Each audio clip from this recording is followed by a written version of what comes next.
చూస్ country delight, live better. ఇప్పుడే country delight యాప్ని download చేసుకోండి. కళ్యాణ్ గారు మీ దగ్గరకు వస్తున్నారు. కళ్యాణ్ గారు, నిన్న నుంచి ఒక చర్చ బాగా బలంగా జరుగుతుంది. మీరు ఫాలో అవుతున్నారు, ఈ అమ్మాయిని రెస్క్యూ చేశారు అక్కడ నుంచి. నిజంగా లవ్ జిహాదీ ఉద్దేశం కనిపించింది అతనిలో? లవ్ జిహాదీ ఆలోచనలు ఉన్నాయా? అంటే మతం మార్పించి హిందూ మహిళల్ని ట్రాప్ చేసి, లేకపోతే లవ్ జిహాదీ అర్థాలు రకరకాలుగా ఉన్నాయి, మనకు తెలుసు కదా. మీకు అనిపించిందా? ఎస్ అండి, కనిపించింది. అమ్మాయి ఫస్ట్ నన్ను అప్రోచ్ అయ్యేటప్పుడు నాకు విశాల్ తమ్ముడు ద్వారా అప్రోచ్ అయింది. సో విశాల్ నాకు చెప్పంగానే నేను ఫస్ట్ అమ్మాయి రమ్మని చెప్పాను. ఎందుకంటే తెలియకుండా మనం ఏది ముందు తీసేసుకోవద్దండి. తీసుకుంటే మళ్ళీ మనకు కూడా రెస్పాన్సిబిలిటీ ఉంది కదా అన్ని విధాలుగా మనకి. మనం తీసుకుంటే అది కరెక్ట్ చేయాలి, లేకపోతే మానేయాలి. మళ్ళీ మనకి బ్యాడ్ నేమ్ రాకూడదని నేను అన్ని వెరిఫై చేయడానికి అమ్మాయిని రమ్మంటే నైట్ మిడ్ నైట్ 1 o'clock వచ్చారు వాళ్ళ బ్రదర్. తన పిల్లల్ని పడుకోబెట్టాక వచ్చింది. ఎందుకంటే అప్పటికే వీళ్ళు ఆల్రెడీ ప్రాసెస్ లో ఉన్నారు ఈ ఇష్యూ పైన. వేరే వాళ్ళు ఎవరో కొంచెం రమ్మంటే అక్కడికి వెళ్ళారు. వాళ్ళు సరిగ్గా వీళ్ళకి సపోర్ట్ చేయలేరు. సో వెంటనే నా దగ్గరికి వచ్చారు, కళ్యాణ్ అక్క కరెక్ట్ గా చేస్తారని. అప్పుడు నేను అన్ని తెలుసుకొని అమ్మాయి చూపించిన చార్ట్స్ గాని, మొత్తం అబ్బాయితో మాట్లాడిన విషయాలు, ఆ అబ్బాయి వేరే అమ్మాయితో ఏం మాట్లాడుతున్నాడు, అమ్మాయిని ఎట్లా కొడుతున్నాడు, అమ్మాయి కూడా అరెస్ట్ చేసిన ఆడియోలు కూడా ఉన్నాయి. అంటే అబ్బాయి పద్ధతి అది.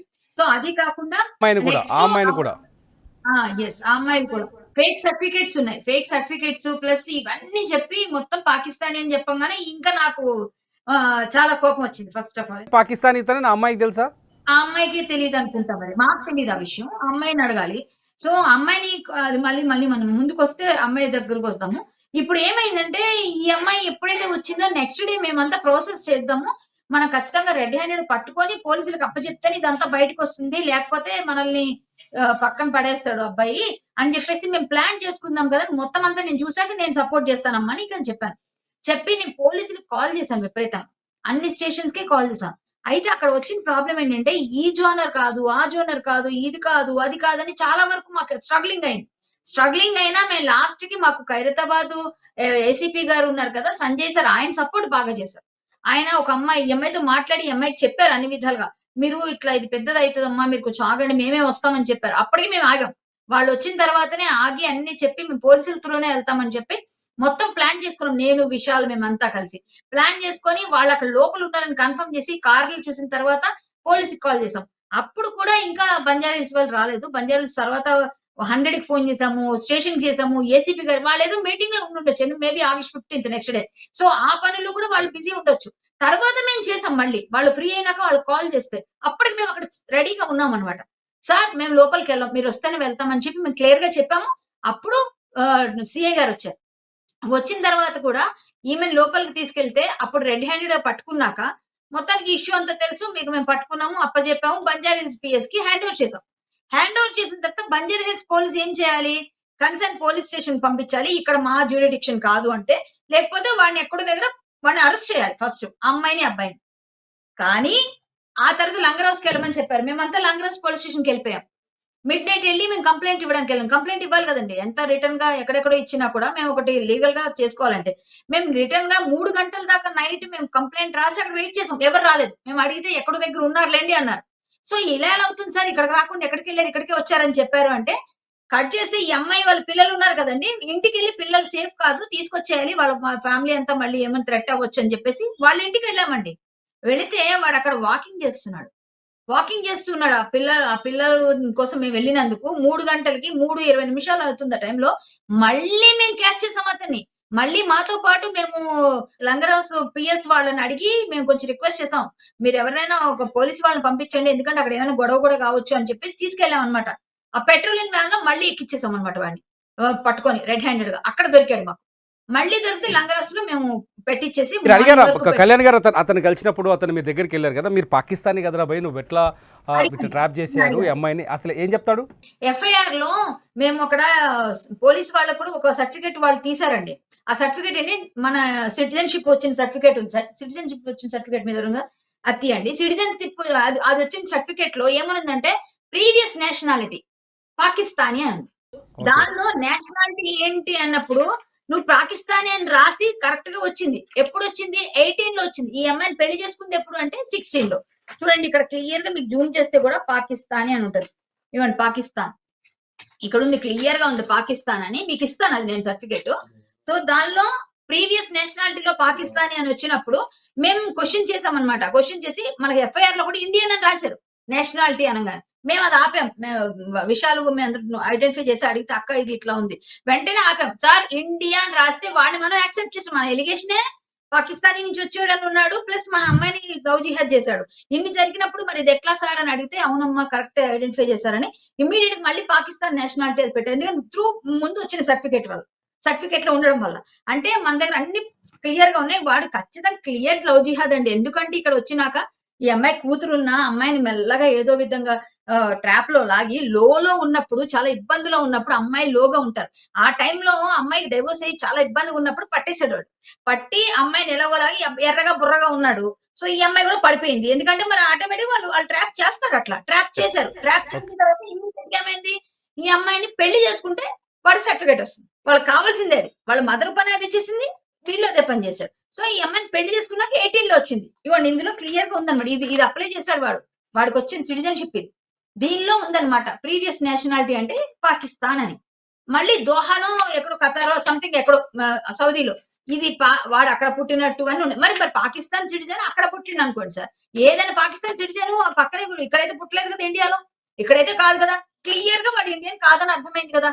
ఇక్కడ క్లియర్ గా పేపర్ లో కూడా ఉంది. మరి ఇవైతే మార్పులు చేర్పులు కాదు కదా. నేను ఇవన్నీ చూపించి అడిగాను వాడికి, అరే నువ్వేం చేస్తున్నావురా, నువ్వేం చేసావు, మా ఇండియాలో దొరికిందా, ఈ పిల్ల దొరికిందా నీకు, ఇక్కడ పాకిస్తాన్ అని ఉంది, నువ్వు పాకిస్తాన్ కాదు. ఎవరు చెప్పారండి, ఎవరు ఇచ్చారు కంప్లైంట్? అంత అమాయకంగా ఆస్కార్ లెవెల్ యాక్టింగ్ చేస్తున్నావు, ఈ అమ్మాయిని ఎట్లారా నువ్వు చేసావని చెప్పి నేను డైరెక్ట్ గా పోలీసుల దగ్గర కూర్చొని వాళ్ళని క్వశ్చన్ చేసి అడిగి వచ్చాను. నేను అడిగా, ఎట్లా నువ్వు ఇట్లాంటి మోసం చేయడానికి ఇండియాలో దొరికిందా, నువ్వు ఇప్పుడు పాకిస్తాన్కి వెళ్దులే, నేను పంపించేవారు కుదరమని చెప్పి గట్టి వార్నింగ్ ఇచ్చి చెప్పొచ్చాం మేము. అంటే అంత బాధ అనిపించింది. నిజం చెప్పాలంటే పవర్ లేదు, పవర్ ఉండుంటే తుక్కు కొట్టేదాన్ని కూడా. అంత కోపం వచ్చింది నాకైతే ఓపెన్ గా చెప్తే. అంత ఎలా అయినా మనకి ఎలా ఉంటుందండి, ఇండియాలో పాకిస్తాన్ లో 14వ తారీఖున వాళ్ళకి ఇండిపెండెన్స్ డే, మనకి 15వ తారీఖు ఇండిపెండెన్స్ డే.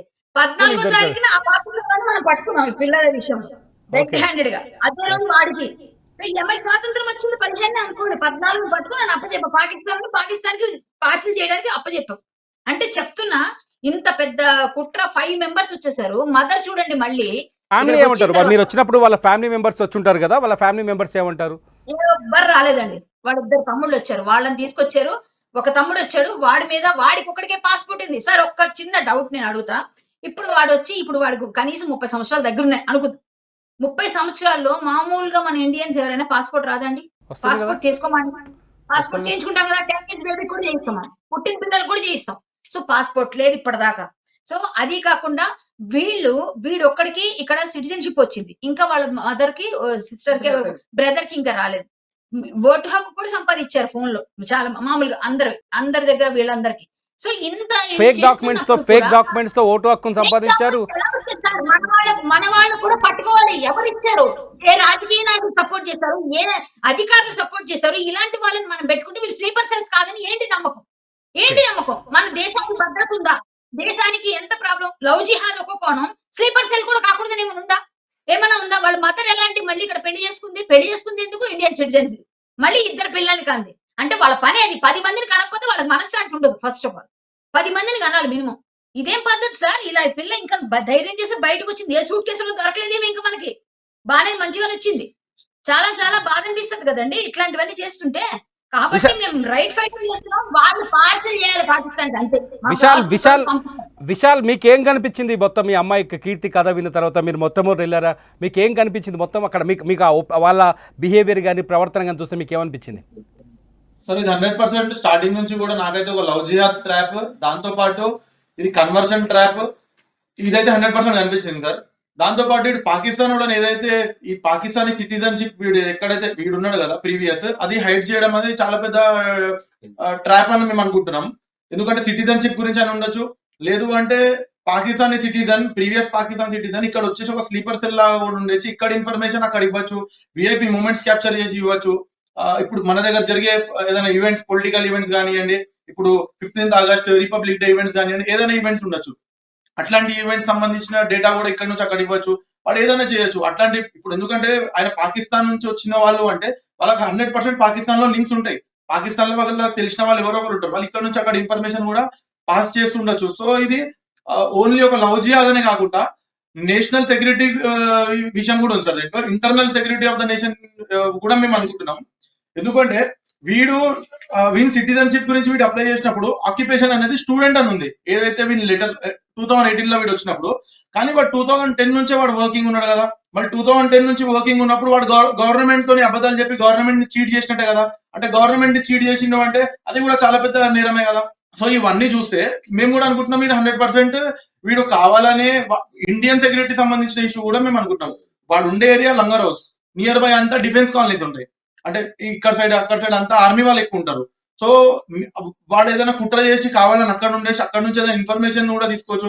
వాళ్ళు లోకల్ సంబంధించిన డిపార్ట్మెంట్ వాళ్ళతో కూడా ఫ్రెండ్షిప్ చేసుకొని వాళ్ళతో కూడా మెల్లగా ఏదైనా ఇన్ఫర్మేషన్ తీసుకొని ఇక్కడ నుంచి అక్కడ పంపించచ్చు, ఏదైనా ఉండొచ్చు. సో వీని వెనకాల ఉన్న ఎవరెవరైతే వీనికి సంబంధించిన వాళ్ళు ఉన్నారు వాళ్ళది కూడా పూర్తిగా ఎంక్వైరీ జరగాల. ఇంకోటి 100% ఇప్పుడు దేశంలో జనాభా సంఖ్య తక్కువ ఏం లేదు, మన దేశంలో చాలా మంది అయిపోయారు. ఈ పాకిస్తాన్ లో కొత్తలోకి ఇవ్వాల్సిన అవసరం మనకేంది, వీళ్ళకి రిటర్న్ పంపించేసి అయిపోతుంది కదా. ఇప్పుడు వాడు వచ్చి ఇక్కడ నుంచి దేశానికి గుద్దరిచ్చేది లేదు, వాడు ఇట్లా ఇక్కడ వచ్చేసి అమ్మాయిలను మోసమే చేస్తున్నాడు. ఇట్లాంటి వాళ్ళకి మనకు అవసరమా? విశాల్, కీర్తి మీకు ఎప్పుడు అనిపించిందా? కీర్తి మీకు అంటే ఇట్లా వేరే వాళ్ళతో స్నేహం చేయడం కానీ, ఇన్ఫర్మేషన్ డాక్యుమెంట్స్ ఇట్లాంటి కొంత ఈ సీక్రెట్గా పనిచేయడం, ఇటువంటి అనుమానాలు ఉన్నాయా మీకు? మీరు రెగ్యులర్గా దగ్గరగా చూసిన వాళ్ళు కదా. నేను కీర్తి ఎలా చేస్తుందని మేము అనుకోమండి. అలా అయితే ఒక విషయం చెప్తానండి. నో అంటే సాధారణంగా ఇప్పుడు మన విశాల్ చెప్తున్నట్టుగా స్లీపర్ సెల్స్ టెన్షన్ హైదరాబాద్కు ఉంది, చాలామంది స్లీపర్ సెల్స్ ఉన్నారనే విషయం చాలా స్పష్టంగా ఇక్కడ నిఘా వర్గాలకు తెలుసు. ఏదైతే పహల్గామ్ అటాక్ తర్వాత కూడా అటువంటి చర్చ జరిగింది. కీర్తి, ఈ ఫహద్ని చూస్తే మీకు అటువంటి అనుమానాలు ఎప్పుడైనా కలిగాయా? యాక్చువల్లీ ఏమైందంటే సార్, నేను ఉండేది సికింద్రాబాద్, మా మదర్ వాళ్ళ ఇల్లు కూడా సికింద్రాబాద్. నేను అక్కడ వెళ్తూ ఉంటాను. మోస్ట్ ఆఫ్ ద టైమ్స్ నన్ను డ్రాప్ చేసేసి వీడి ఫ్రెండ్స్ని కలవడానికి అటు ఇటు వెళ్తూ ఉంటాడు. డ్రాప్ చేయడం వరకు, పిక్ చేయడం వరకు. Maybe he spend some time in side the house. కానీ మోస్ట్ ఆఫ్ ద టైమ్స్ అక్కడికి వచ్చేసి నేను ఫ్రెండ్ని కలవడానికి వెళ్తానని వెళ్తాడు. మా ఇల్లు అక్కడే సికింద్రాబాద్ క్లబ్ దగ్గరే. That's also defence area. So I wouldn't have any information about it. ఇంకోటి, తన ఫోన్ యాక్సెస్ కూడా నాకు ఆల్ ద టైమ్ లేదు. నేను నైట్ షిఫ్ట్ చేస్తాను, మార్నింగ్ వస్తాను, ఐఎమ్ మోస్ట్లీ స్లీపింగ్. దాని తర్వాత ఆఫీస్ అది ఇది మళ్ళీ it is the same thing అండి. సో నేను అంతగా మూమెంట్స్ గమనించలేదు. వాళ్ళ కాన్వర్జేషన్స్ కూడా most of the time very closed.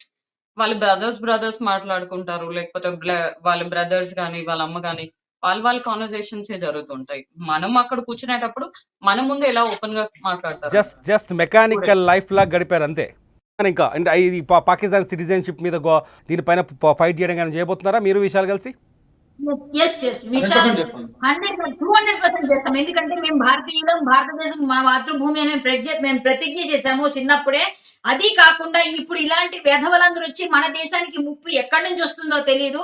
చాలా చాలా ప్రీషియస్ మనకి భారతదేశంలో చాలా మందిని కాపాడుకోవడం. కాబట్టి మన దేశ భద్రత మనకు అవసరం. కాబట్టి మేమందరం కలిసి దీనిపైన చాలా పెద్ద పెద్ద పెద్ద ఉద్యమాలు అయినా కూడా చేయాల్సిందే.